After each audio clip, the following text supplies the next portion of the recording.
जिले में पहली बार किसी भागवत कथा में बनाया जा रहा है इच्छा भोजन। भूमिया सरकार पर चल रही श्रीमद् भागवत कथा को श्रवण करने 5वें दिन पहुंचे लाखों श्रद्धालु। जिले में पहली बार किसी भागवत कथा में इच्छा भोजन की प्रसादी परोसी जा रही है और वो भी मेहगांव क्षेत्र के भूमिया सरकार पर चल रही राष्ट्रीय कथावाचक देवकी नंदन ठाकुर की कथा की समाप्ति के बाद हर रोज विशाल भंडारा आयोजित किया जा रहा है। आज कथा के 5वें दिन लाखों श्रद्धालु कथा सुनने के लिए पहुंचे। जानकारी के अनुसार मेहगांव क्षेत्र के भूमिया सरकार पर पहली और जबरदस्त श्रीमद् भागवत कथा का आयोजन हो रहा है, जिसमें कथा का वाचन राष्ट्रीय प्रख्यात कथावाचक देवकी नंदन ठाकुर के मुखारबिंद से हो रही है। प्रथम दिवस से लेकर निरंतर यानी आज 5वें दिन कथा का श्रवण करने 1 लाख से अधिक की संख्या में कथा का श्रवण करने पहुंचे श्रद्धालु। पंडाल कल विगत दिन छोटा पड़ गया था, जिसको रातों रात बढ़ा दिया गया और आज पूरा पंडाल पुनः भर गया। कथा का वाचन कर रहे राष्ट्रीय कथावाचक देवकी नंदन ठाकुर ने कहा कि सनातन के साथ हिंदुत्व के लिए जियो और जो लोग भ्रूण हत्या करते हैं या फिर करवाते हैं उनका मुंह कभी नहीं देखना चाहिए। ऐसे लोग कभी जीवन में सफल नहीं होते, वो हमेशा परेशान ही रहते हैं, क्योंकि परमात्मा का दिया हुआ फल तुमने आने से पहले ही इस धरा से गिरा दिया। ये सबसे बड़ा पाप है। इनके हाथों से कभी भोजन नहीं करना चाहिए। साथ ही उन्होंने कहा कि हमेशा अपने माता पिता का पालन करें, क्योंकि ईश्वर का वास उन्हीं में होता है। सबसे पहले परमात्मा वही है तुम्हारे। हमेशा संतों के द्वारा किया जा रहा हो सत्संग, उसको अच्छे से बैठकर अनुशासन के साथ सत्संग सुने। सत्संग के माध्यम से ईश्वर को पाया जा सकता है। गो सेवा सभी को करना चाहिए, क्योंकि 33 कोटि देवता वास करते हैं गाय में, इसलिए गाय की सेवा करने मात्र से इस धरा के सभी देवताओं की पूजा हो जाती है। कथा में बनाया जा रहा है इच्छा भोजन। मीडिया प्रभारी प्रेम नारायण शर्मा ने जानकारी देते हुए बताया कि भूमिया सरकार पर चल रही श्रीमद् भागवत कथा में श्रद्धालुओं के लिए बनाई जा रही प्रसादी इच्छा भोजन के रूप में है। कथा सुनने आए श्रद्धालु जो भी खाएं, मालपुआ, पूड़ी, सब्जी, खीर, बूंदी या अन्य भोजन उसको उसी के अनुसार परस्पर अच्छे से खिलाया जा रहा है। प्रसादी ग्रहण करके श्रद्धालु कहते नजर आते हैं कि भूमिया सरकार की कृपा से पहली बार इच्छा भोजन खाने को मिल रहा है। भगवान जाने यहाँ की क्या लीला है। जेसीबी से बनाया जा रहा है आलू भोटा की सब्जी। जिस जेसीबी से पहाड़ तोड़े जाते हैं उसी जेसीबी से मेहगांव क्षेत्र के भूमिया सरकार पर बनाया जा रहा है भंडारा। आलू की सब्जी जैसे ही कढ़ाई में बनकर तैयार होती है तो उसको जेसीबी के जरिए ट्रैक्टर ट्रॉलियों से भरकर श्रद्धालुओं तक सब्जी पहुंचाई जा रही है। इस दृश्य को जो भी देख रहा है वह यही कह रहा है कि देखो मनुष्यता की लीला। भिंड के लोग बड़े जुगाड़ी हैं। जिस काम को करने के लिए दर्जनों कारीगर लगते थे उसी काम को जेसीबी के जरिए कुछ ही मिनटों में किया जा रहा है। महिला पुरुषों को सेक्टर वाइज बैठालकर परोसा जा रहा है भंडारा। देवकी नंदन ठाकुर की कथा के समापन के बाद जैसे ही भंडारा शुरू होता है सभी 4 सेक्टर 10 बीघा में बनाए गए हैं, जिनमें महिला व पुरुषों को अलग अलग करके आराम से बैठाकर प्रसादी खिलाई जा रही है। इस व्यवस्था से श्रद्धालु बड़े खुश हैं।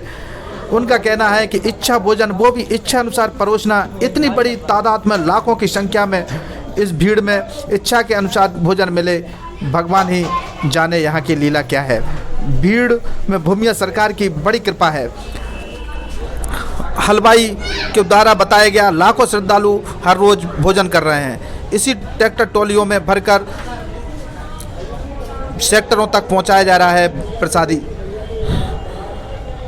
बड़ी संख्या में इच्छा भोजन परोसा जा रहा है श्रद्धालुओं को। कथा सुनने के लिए हर रोज लाखों श्रद्धालु दिन प्रतिदिन संख्या बढ़ रही है। मालपुआ से लेकर खीर, बूंदी परोसी जा रही है। आप भी देखिए इस नज़ारे को।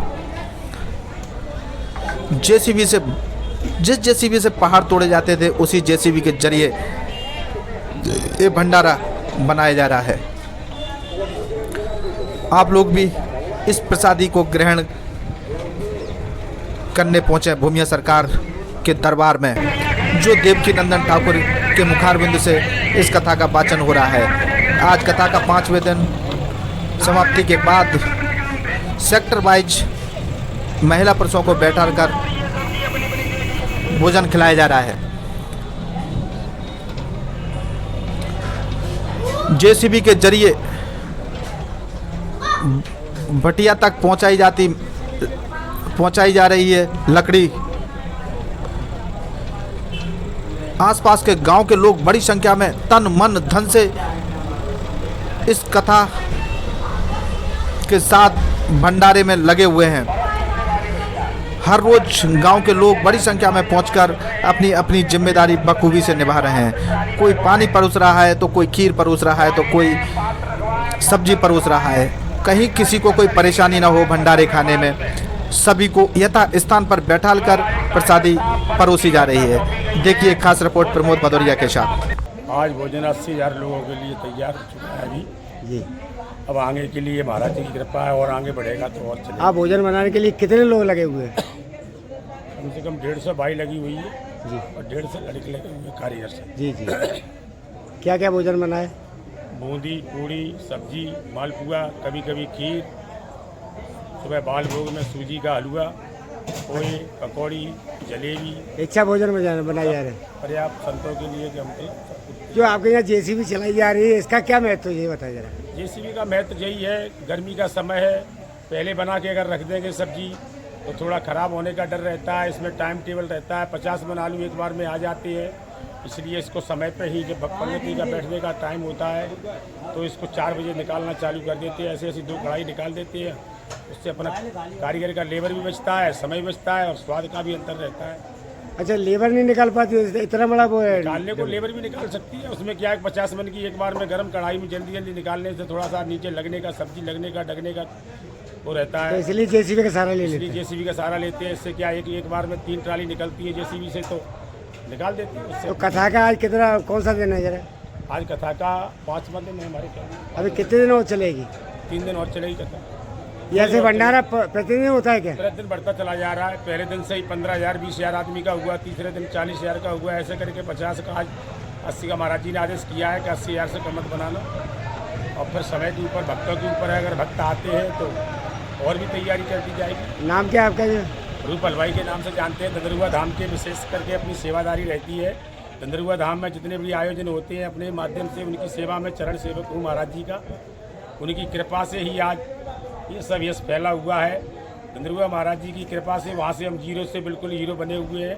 वहाँ एक छोटी सी काम करने के लिए गए थे, महाराज जी की कृपा से ही, महाराज जी का आज वैभव के से ही, आशीर्वाद से ही कल महाराज जी भी आए थे, भंडार गृह में दर्शन किए थे तो महाराज जी ने भी 11,000 रुपये इनाम के रूप में दिए। मैंने कहा नहीं महाराज जी आपके ही प्रसाद से चलते हैं।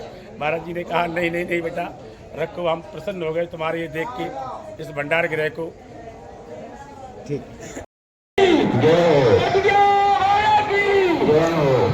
और सभी लोगों का सहयोग निरंतर हमें मिल रहा है। पत्तल चालू करो, पत्तल चालू करते भैया। माता राना के फील्ड में कार्यकर्ता बंधु और क्षेत्रवासी खासकर हमारा प्रकार ध्यान दे।